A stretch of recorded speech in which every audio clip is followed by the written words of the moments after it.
अस्सलाम वालेकुम। आज की वीडियो बड़ी इंटरेस्टिंग है क्योंकि कल एक बहस मेरी टीम के साथ मेरी हो रही थी हमारी मीटिंग में। मेरी टीम चाहती है कि मैं कुछ स्क्रिप्ट भी अपनी वीडियो में दिया करूं, जिसके लिए मैं बिल्कुल तैयार नहीं होता क्योंकि मेरा ये मानना है कि मैं इंडेक्स पे फोकस रखना चाहता हूं। स्क्रिप्ट कॉल तो मैं रोज़ देता हूं, 12-15 स्टॉक मिनिमम हम डेली दे रहे होते हैं अपने व्हाट्सएप ग्रुप पे। बहरहाल चूँकि हमारी टीम का दबाव था तो मैंने सोचा अच्छा ठीक है देखते हैं। मैंने उनसे कहा कि ठीक है सोचता हूँ इस पर। तो फिर मैंने 2 स्टॉक आज ऐड किए हैं, हैस्कॉल और एफएफएल। अब देखना ये है कि आपके कमेंट क्या आते हैं और उसको कल के सेशन के बाद उस पर आपके रिएक्शंस क्या होते हैं। तो वो उन चीज़ों को अगर मैं समझूंगा तो मुझे लगेगा कि शायद फ़ायदेमंद है, वरना इंडेक्स कॉल ठीक है, इंडेक्स कॉल ही चलती रहेगी। तो हम अभी आगे एफएफएल और हैस्कॉल पे भी बात कर लेते हैं। सबसे पहले चलते हैं मार्केट आज की कहानी पे। मैंने आपको आज एक और चीज़ समझाने की कोशिश की। अच्छा, इस बात पे भी कल मेरी अपनी टीम के साथ जो पॉइंट्स थे हमारी मीटिंग के, उसमें एक ये भी था कि ये जो मार्केट की आज की कहानी है उसको वीडियो से निकाल दें। मैं इसके लिए तैयार नहीं था क्योंकि पहले मैं ऐसा कर चुका हूँ, तो लोगों के बड़े कमेंट आए थे। तो मैंने उनको कन्विंस करने की कोशिश की कि यार इससे लोगों को सीखने का मौका मिलता है, समझने का। मगर उनका ये मानना था कि ये सेगमेंट कम होने से वीडियो थोड़ी छोटी हो सकती है और इंटरेस्टिंग शायद हो लोगों के लिए। मुझे नहीं मालूम, मैं व्लॉगर नहीं हूँ और मैं इन चीज़ों को इतना नहीं समझता। बहरहाल टीम ने कहा तो मैंने सुना। मैंने कहा ठीक है, इसका फैसला व्यूअर्स को करने दें। अगर उनको लगता है कि ये जो रैपअप सेशन है मार्केट की आज की कहानी है वो आपको ट्रेडिंग में मददगार होती है तो ठीक है रखेंगे, वरना मेरा तो टाइम ही लगता है, मेरा टाइम बच जाएगा तो मैं निकाल दूंगा। बहरहाल आज की मार्केट की आज की कहानी में मैंने कुछ और भी ऐड कर दिया है अपनी टीम के खिलाफ जाके। अच्छा, इसके बारे में भी आपके कमेंट से मुझे पता लगेगा कि ये कंटिन्यू करनी है ना नहीं करनी, वरना फिर मुझे मजबूरन टीम को फॉलो करना पड़ेगा। अच्छा जनाब, सबसे पहले तो आज का आप सेशन देख लें। बाईं जानिब जो चार्ट है उसमें सेशन नजर आ रहा है और कल की कॉल के बारे में सोचिए जरा। मैंने कहा था कि देखिए 189, 135, 195 तो सीधा सीधा टारगेट है इमीडिएट। उसके बाद का फैसला इसके ऊपर वॉल्यूम जनरेट करना, सस्टेन करना, उस पर डिपेंड करता है। ऐसा होगा तो देखेंगे। फिर मार्केट का पोटेंशियल तो कंसिस्टेंसी बरकरार रही तो 191,000 तक भी हो सकता है। ये बात कल हुई। अच्छा, मार्केट खुली, मार्केट ने कोशिश की और तकरीबन 11 साढ़े 11 बजे तक 189,000 को ऑनर करने की पूरी कोशिश की, मगर सस्टेनेबिलिटी नज़र नहीं आ रही थी। हालांकि शुरू में वॉल्यूम भी ठीक थे, बनते हुए नज़र भी आए, मगर सस्टेनेबिलिटी नहीं हुई, एक धड़का लगा हुआ था। तो जिन लोगों ने 189, 135 को स्टॉप लॉस बनाया वो तो आज के चैंपियन है, क्योंकि मार्केट जब वहां से गिरी तो थोड़े वॉल्यूम भी बढ़े, यानी कि पर 5 मिनट हमें 2 दफ़ा 3 करोड़ वॉल्यूम भी मिले और 2 करोड़ वॉल्यूम भी मिले। तो या तो ये कोई फियर्स पैनिक सेलिंग थी या क्या थी मुझे नहीं मालूम, मगर बहरहाल एक सेलिंग नज़र आई हमको वहाँ पर। उसके बाद फिर कंसिस्टेंसी बरकरार रही और फिर मार्केट नीचे गिरी और उसके बाद मार्केट अगर ऊपर भी आई तो इतनी ऊपर नहीं आ पाई कि मार्केट में कुछ उम्मीदें पैदा हुए और मार्केट जो है 186, 626 का लो बना के 187.33 पे क्लोज हो गई। अगर हम गौर करें तो मार्केट ने गैप ओपनिंग स्टार्ट दिया, वॉल्यूम तो मेरे ख्याल में 54% कल के मुकाबले में 54-55% ज़्यादा रहे, मगर मुझे शक है कि वो वॉल्यूम कहीं पैनिक सेलिंग में तो नहीं थे।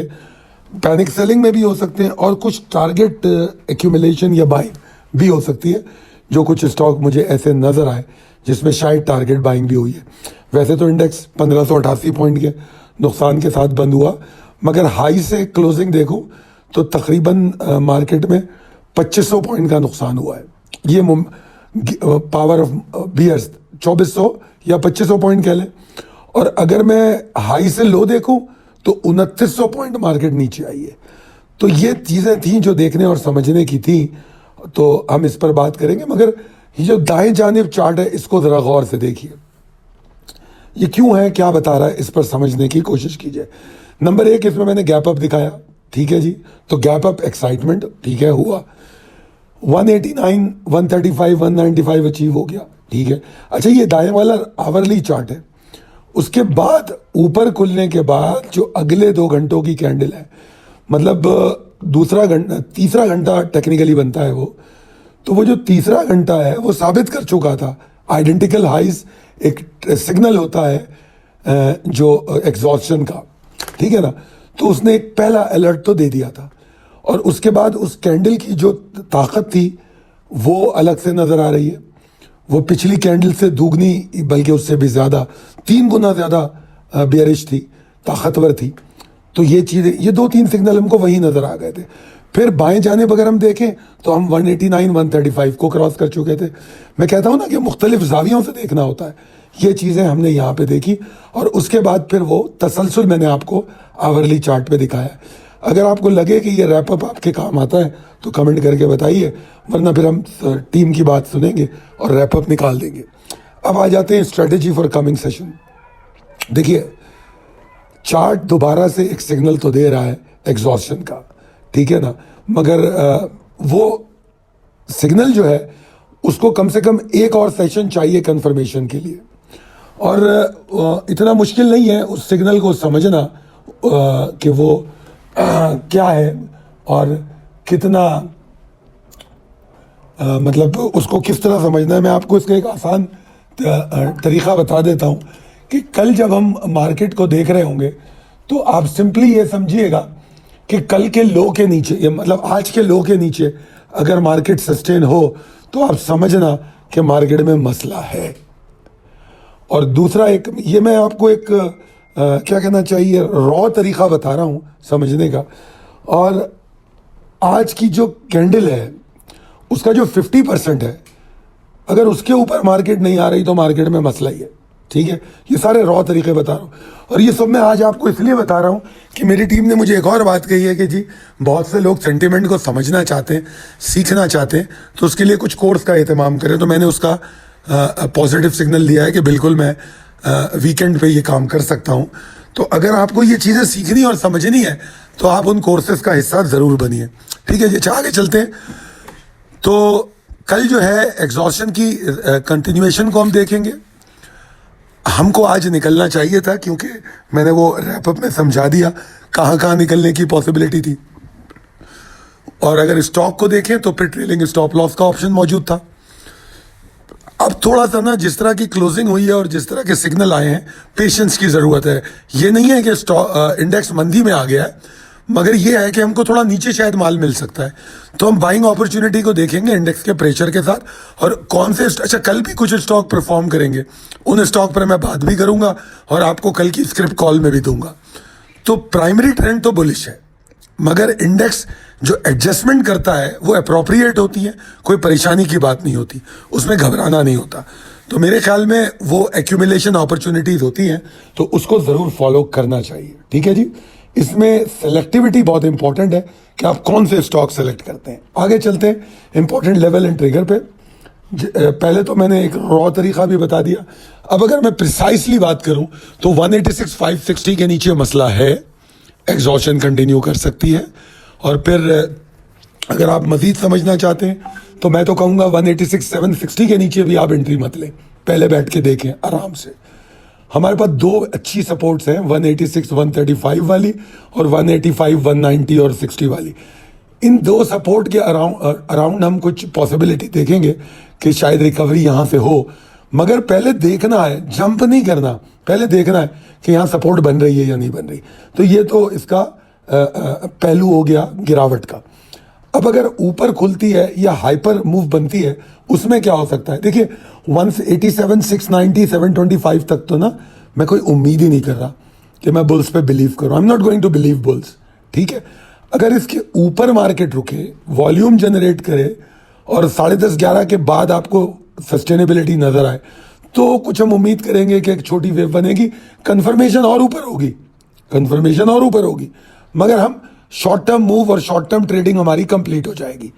जो शॉर्ट टर्म कॉल है आपको दूंगा आज मैं इंट्राडे की, वो इंशाल्लाह आपको टारगेट हिट कर देगी। और कुछ तो ऐसी होंगी कि अगर मार्केट गिर भी रही होगी तो टारगेट हिट करेंगी इंशाल्लाह ताला। जिस तरह आज की रिजेक्शन में भी कई टारगेट हिट हुए, उसको भी देख लेंगे। तो ये ओवरऑल इंडेक्स के हवाले से बात है। अब आ जाते हैं स्क्रिप्ट अपडेट पे। अगर ये थोड़ा छोटा नजर आ रहा है तो इसका प्रिंट शॉट लेके आप तफसील से पढ़ ले। इसमें मैंने इन दो स्टॉक की ना पिछली कॉल दिखाई है 21 की और फिर कल के लिए 22 की। डिस्क्लेमर नीचे मौजूद है। अच्छा, 21 की कॉल में सब में पहले एफएफएल को देखें। मैंने 23.45 का टारगेट दिया जो अचीव हो गया, ठीक है जी। और मैंने कहा था कि शॉर्ट को और बढ़ा लेना अगर आपको 55-60 के ऊपर वॉल्यूम नजर आए। नजर भी आए, 23.45 हिट भी हो गया, और क्या चाहिए हमें। और जब 23.45 हिट हो गया तो हमें सीधा 23.45 के नीचे जो है स्टॉप लॉस को ले आना था। फिर भले कोई भी हाई बने, 23.95 का बने, 24.75 का बने, हमें फर्क नहीं पड़ता। अब कल के लिए एफएफएल में क्या होने वाला है, कल के लिए हम डिप पे देखेंगे, ठीक है जी। हम नेक्स्ट बाइंग जो है थोड़ी सी यहां, और अगर प्रेशर में खुलता है तो नीचे हम बाइंग को प्लेस करेंगे, लिमिट लगाएंगे। स्टॉप लॉस हमारा 22.76 के नीचे है, ठीक है। अगर 22.76 के नीचे रुक रहा है हम बाहर हो जाएंगे। और बुल्स की जो ताकत है उस पर बिलीव शुरू होगा 23.35 के ऊपर। स्टॉप लॉस 22.75 के नीचे है, बुल्स पे हम बिलीव करेंगे 23.35 के ऊपर, ठीक है जी। और एंट्री आपकी दो टुकड़ों में है, स्प्लिट है। एक तो आप यहां पर भी थोड़ा बाय करेंगे और कुछ बाइंग आप नीचे भी करेंगे, और स्टॉप लॉस 22.75 का होगा। स्ट्रिक्टली इंट्राडे कॉल है और इसको इस तरह समझना है, क्योंकि ये वो स्टॉक है जिस पे मैं ऑप्टिमिस्टिक हूं, पॉजिटिव हूं, मगर मल्टीपल ट्रेडिंग की बात कर रहा हूं। क्योंकि इस वक्त मैं मार्केट में इन्वेस्टिंग के बजाय ट्रेडिंग की बात कर रहा हूं, तो मेरी कोशिश है मल्टीपल ट्रेड करें। एफएफएल की आपने देख लिया, 21 को भी ट्रेड हो गई, तो हम 22 की भी कोशिश करेंगे। तो मल्टीपल ट्रेडिंग की बात है। अब आ जाए हेस्कॉल पे। हेस्कॉल के बारे में मैंने कहा था कि एक तो ये स्टॉक बड़ा रिस्की है, दूसरे मैंने कहा था कि इसमें एक्स्ट्रॉर्डिनरी मूव चल रही है। तो ये अगर तो 27.75 के ऊपर ट्रेड करते हैं तो नेक्स्ट लेवल को हिट करेंगे। तो नेक्स्ट लेवल क्या था, 28.90-29 टारगेट अचीव हो गया। और हमें क्या चाहिए, ठीक है जी। हम मल्टीपल ट्रेडिंग की बात कर रहे हैं, ट्रेंड और सेंटिमेंट को समझते हुए। इन्वेस्टमेंट हम कर नहीं रहे, और अगर इन्वेस्टमेंट करनी हो तो खुदा ना ख्वास्ता हेस्कॉल कभी मेरे लिए इन्वेस्टिंग स्टॉक नहीं हो सकता। तो अब इसमें मैं ट्रेडिंग अपॉर्चुनिटी क्या देख रहा हूं, 29.20 के ऊपर लॉन्ग कर लो, सीधे सीधे 29.20 के ऊपर। स्टॉप लॉस पहले तो 27.55 पे है, मगर इंशाल्लाह उसकी जरूरत नहीं पड़ेगी। 29.20 के ऊपर अगर वॉल्यूम जनरेट हुए तो 28.90 के नीचे स्टॉप लॉस ले आओ, ठीक है। टारगेट 29.95 पहला है, फिर 30.70 भी हो सकता है। स्टॉप लॉस को ट्रेल करना, अगर पिछले लेवल के थ्रू ट्रेल करो, अगर पिछला लेवल दूर नजर आए तो जहां भी उसने आधा घंटा गुजार दिया है उस जगह पे स्टॉप लॉस को ट्रेल कर लो। This is going to be your intraday trading. और आज की ट्रेडिंग फिलॉसफी बड़ी सिंपल है जनाब, मार्केट सीधी लाइन में नहीं चलती। मार्केट के ट्रेंड और सेंटिमेंट को देखते हुए अपनी स्ट्रेटेजी को तब्दील करना बहुत ज़रूरी होता है, और अगर आप वो कर रहे हैं तो you are doing the best. तो इसको फॉलो कीजिए।